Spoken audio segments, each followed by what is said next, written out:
కొద్దిగా ఇట్లా.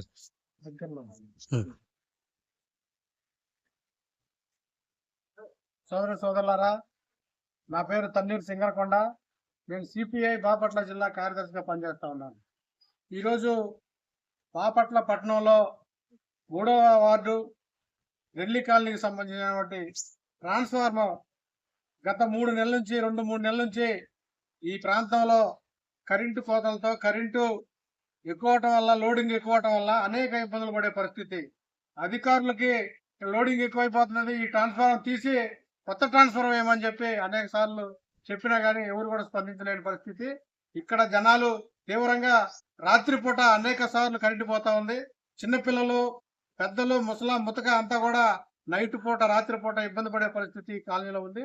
కనుక భారత కమ్యూనిస్ట్ పార్టీ సిపిఐగా మేము ఈ ట్రాన్స్ఫర్ ని వెంటనే మార్చాలని చెప్పి అధికారులకి, ప్రజాప్రతినిధులకి మేము ప్రత్యేకంగా డిమాండ్ చేస్తా ఉన్నాం. ఏదైనా అధికారులు అంతా అయిపోయిన తర్వాత కాకుండా ముందుగానే మేల్కొని దీని లోడింగ్ ని అది పేలి అనేక ఇబ్బందులకు గురి కాకముందే లోడింగ్ ఎక్కువ అవటం వల్ల అనేక సమస్యలు వస్తా ఉన్నాయి. దోమలు ఈ మురికి కాలువలు ఈ ప్రాంతంలో ఉన్నటువంటి చిన్న చితక ఆరోగ్యంలో ఉన్నటువంటి అనేక ఇబ్బందులు పడుతున్నటువంటి ప్రతి ఒక్కరికి కూడా ఈ ట్రాన్స్ఫార్మర్ ఈ చుట్టుపక్కల హెవీ లోడ్ తో ఉన్నది. ఈ ట్రాన్స్ఫార్మర్ ని మార్చి కొత్త ట్రాన్స్ఫార్మర్ వేయాలని చెప్పి భారత కమ్యూనిస్ట్ పార్టీ సిపిఐగా అధికారులని, ప్రజాప్రతినిధులని డిమాండ్ చేస్తా ఉన్నాం.